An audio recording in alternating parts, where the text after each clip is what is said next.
the debate at home. Should the U.S. join the League of Nations? Is this still part of what? Yeah, this is not a new title. This is like the next slide. Okay. Debate at home, and the debate at home was, should U.S. join the League of Nations? Because after Wilson negotiates, what he did in Paris with the other leaders was negotiate the treaty to get the League of Nations created. And now he needs the Senate to approve that treaty in order to be able to, for the U.S. to join. And the key thing is, imagine if you have this brilliant idea, but the people who you're supposed to represent don't buy into it. And you never join. So if Wilson, who had this great idea for a League of Nations, wants to join, but he doesn't get his country to join it, and the other countries do, are they going to be supportive of it if the guy who was supposed to have this great idea can't convince his own country to join the League of Nations and ratify the treaty? No, it's going to be very difficult. And so there's going to be three different views here.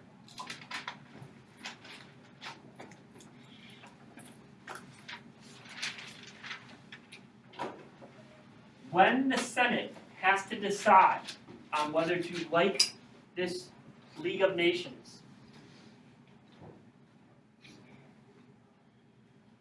there are three different perspectives.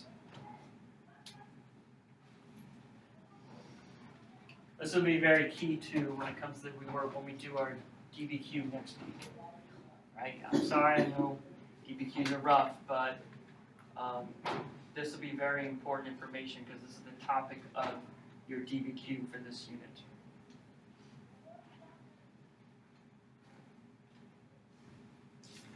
Question is, who was really to blame for the United States not ratifying the treaty and joining the League of Nations? And it's going to be one of these groups.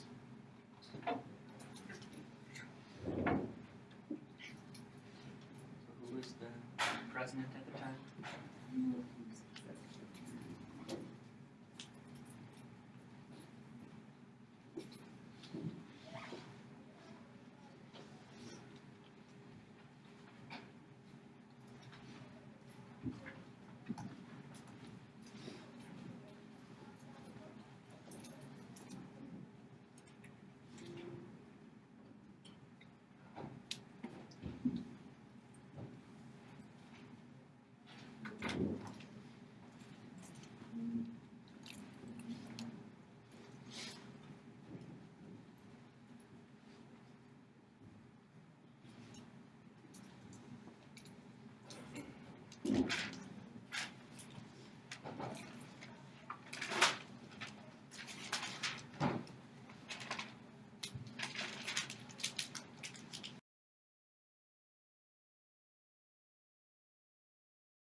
Okay, the first group is going to be in the United States Senate because they get to decide. They are called the irreconcilables. They get odd names, but they take spins on words that describe how they felt. If you like to reconcile, for example, Morgan, you're in a fight. Who do you want to be in a fight with? Right? I'm going to be in a fight with her. All right? If you guys reconcile, what does that mean? You stop fighting? And so what does reconcile mean? What does reconcile mean? Fighting? Well, in order to stop fighting, what do you have to do? Huh? Say you're sorry, all right? But what if you are irreconciled?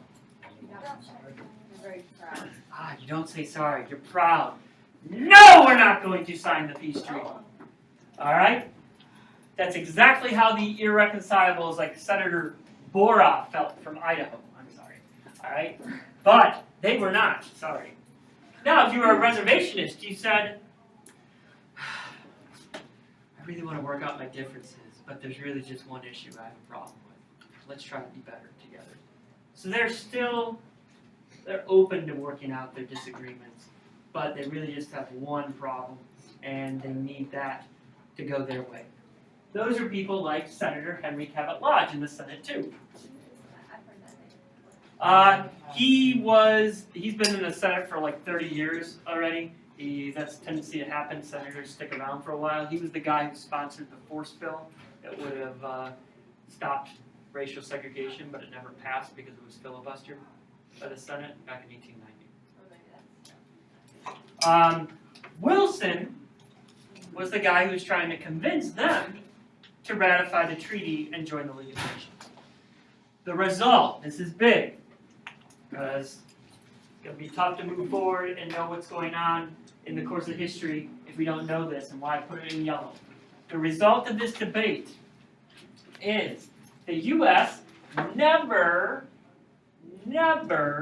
ratifies the Treaty of Versailles because the Senate never approves it. They, in fact, disapprove it because of the irreconcilables and the reservationists.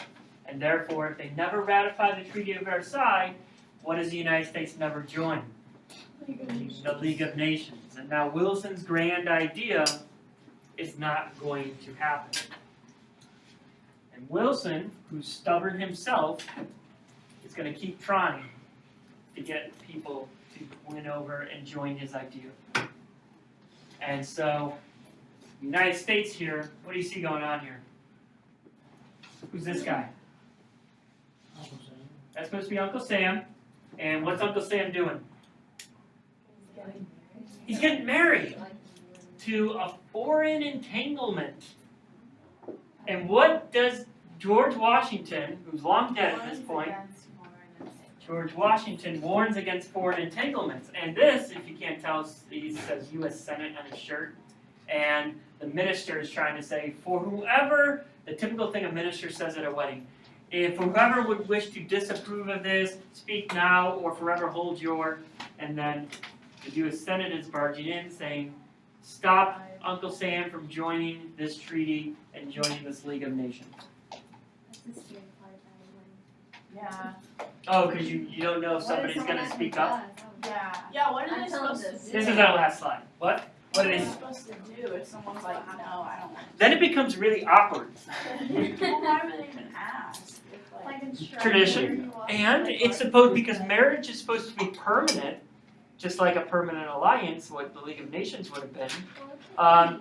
You're supposed to give people a chance to speak up before it actually goes into effect, because if they don't, then it's too late and you can't change something that's permanent, like a marriage. The only thing that happens is they have to be able to voice their opinion, but nothing's actually done.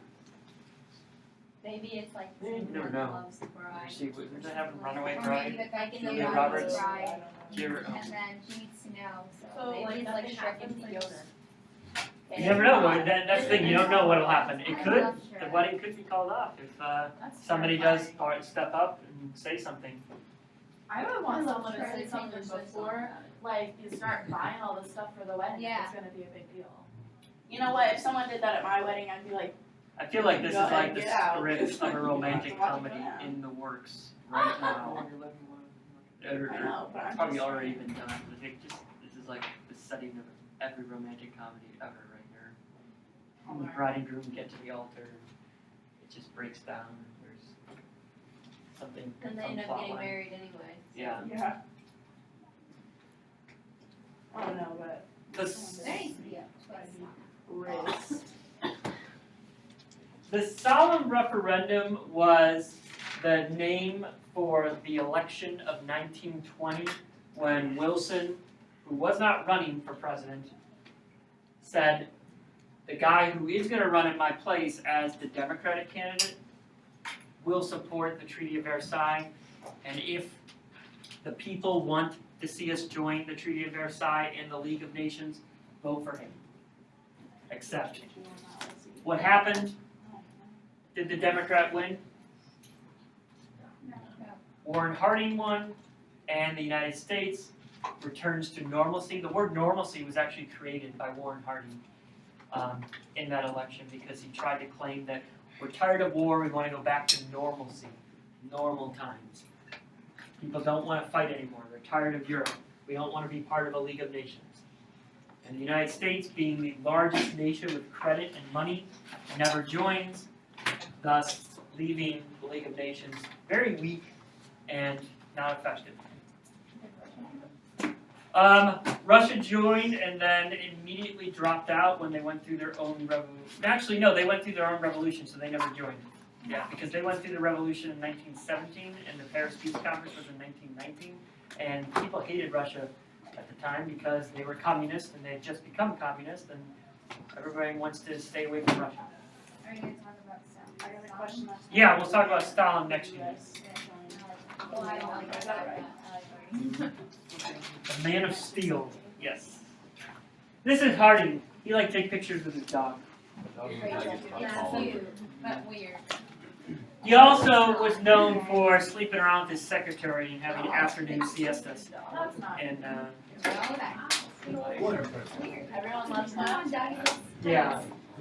Well, that was new. Like cameras were just like a new technology. Oh, wait, the camera. I take pictures. He's cute. I take pictures. And then like the guy's like All right. male version. Tonight, you'll read about this stuff. Chapter 30, 710 to 719. No, we didn't.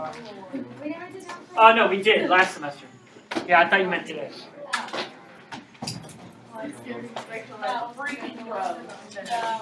No, the best one was freaking Santa.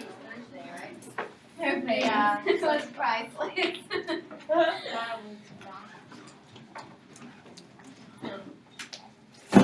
Do I have to work again? It has such a weird texture. It's just, is it like the one with Do it. It feels good, but like after a while, I feel like it makes me insane. That's why I put you want me to Why do we still like laugh at horrors? I have a Because they're hilarious. Farts are like a universal, It's like, It's like, why are whoopee cushions the never-ending, never outdated joke? It's the typical Yeah. slapstick humor. during the summer. we get a It's TV. why Will Ferrell is still successful, and so the Judd Apatow movies too. I'm going over to your house, give me your address, and then I'm gonna give you a mango. And now I prepare give me a mango. the bowl of fruit. Here, I love it. It's so good. It's like, Watermelon. I don't give it.